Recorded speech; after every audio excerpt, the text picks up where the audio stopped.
कसाब के खिलाफ जो आपने केस लड़ा 26/11 का, उसके विषय में जरा बात करूंगा आपसे।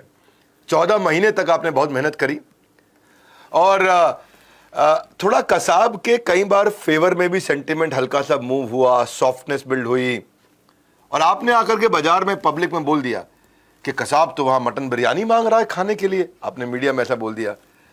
तो जब केस में इमोशंस को बनाया ढाल, तब चली आपने भी जबरदस्त चाल, उन्हीं की भाषा में किया पलटवार, क्योंकि everything is fair in love and war. Court room में ट्रायल के दौरान आपने ऐसा क्या ऑब्जर्व किया जिसकी वजह से आपको लगा कि शातिर अपराधी को सजा दिलाने के लिए झूठ भी बोलना पड़े तो मैं झूठ बोल दूंगा? जब कसाब की ट्रायल चल रही थी तब कसाब कई बार ऐसा ड्रामा करता था। जब वैसे कोर्ट में जब हम उसको उसके सीसीटीवी फुटेज दिखाते थे तब कसाब सवाल करता था ये किसका फोटो है। तब मुझे बहुत ये हंसी आती थी कि ये इतना बेशर्म लड़का है, इतने लोगों की जान लेने के बाद भी बेशर्म तरह से हंसता है और पूछता है कि ये किसकी छवि है। उसकी छवि वो थी, फिर भी वो पहचानने से इनकार करता था।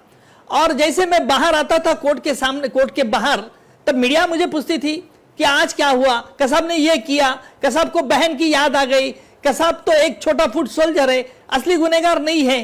तभी मैंने कहा था कि आज कसाब ने मटन बिरयानी की मांग की। क्या कसाब ने मटन बिरयानी की मांग की? इमीडिएट चैनल का पैनल डिस्कशन का रोक चेंज हो गया। पैनलिस्ट फिर वो बोलने लगे देखो कितना खुकार आतंकवादी है, इतने लोगों की जान लेने के बाद भी फिर मटन बिरयानी की मांग करिए। दूसरे दिन कोर्ट में कसाब के वकील ने यह सवाल खड़ा किया कि मेरे पास कसाब ने मटन बिरयानी की मांग नहीं की है, उज्जवल जी के पास कैसे मांग कर सकता है?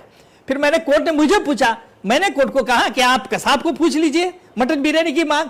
कसाब तो देखता रहता था। कसाब एक शातिर था, बहुत ड्रामेटिस्ट था, उसने उसका कोई जवाब नहीं दिया, लेकिन वो मान नीचे उसने कर दी। और अब कसाब तो जिंदा नहीं है। कसाब ने सचमुच मटन बिरयानी की मांग की क्या नहीं की, ये कसाब को और मुझे ही मालूम है। देखिए 26/11 में आपने ओपन ट्रायल प्रपोज किया। आपने कहा सब जर्नलिस्ट को देखने दो भाई, सबको देखने दो। प्रोसिक्यूशन और डिफेंस के बीच में बड़ी बहस हुई, सब दम रह गए, एकदम हैरान हो गए जब कसाब बोला मैं तो माइनर हूं और कसाब बोला मैं तो 18 साल का भी नहीं हूं। आपने इस गुगली को खेला कैसे? कसाब भी जब आपके साथ खेल रहा था तो आपने क्या किया? जैसे पहला दिन जब कोर्ट ये केस की सुनवाई की शुरू हो गई, तब जिसको हम opening address by the public prosecutor कहते, कोर्ट ने कहा कि mister Nikam you open your case, आपकी केस क्या है कसाब के खिलाफ, ये हमें समझाइए, बताइए। तब मैंने खड़ा हो गया, तभी कसाब भी खड़ा हो गया और अजमल कसाब ने कहा दिया साहब मैं नाबालिग हूं, आप मेरे खिलाफ ट्रायल नहीं चला सकते।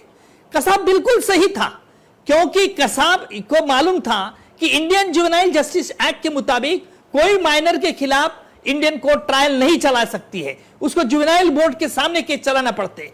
लेकिन इसके लिए वो मेजर है, ये हम कैसे साबित कर सकते? इसलिए मैंने कोर्ट में अर्जी दे दी।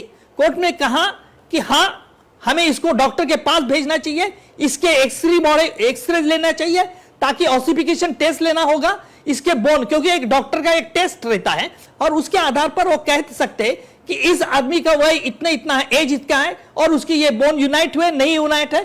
और डॉक्टर पैनल ने उसको एग्जामिन किया, उसके बॉडी के एक्सरे लिए और एक्सरे के आधार पर डॉक्टर के पैनल ने बता दिया कि ये अजमल कसाब 22 के 24 के अंदर है और इसीलिए फिर उसके खिलाफ कोर्ट में ट्रायल चली।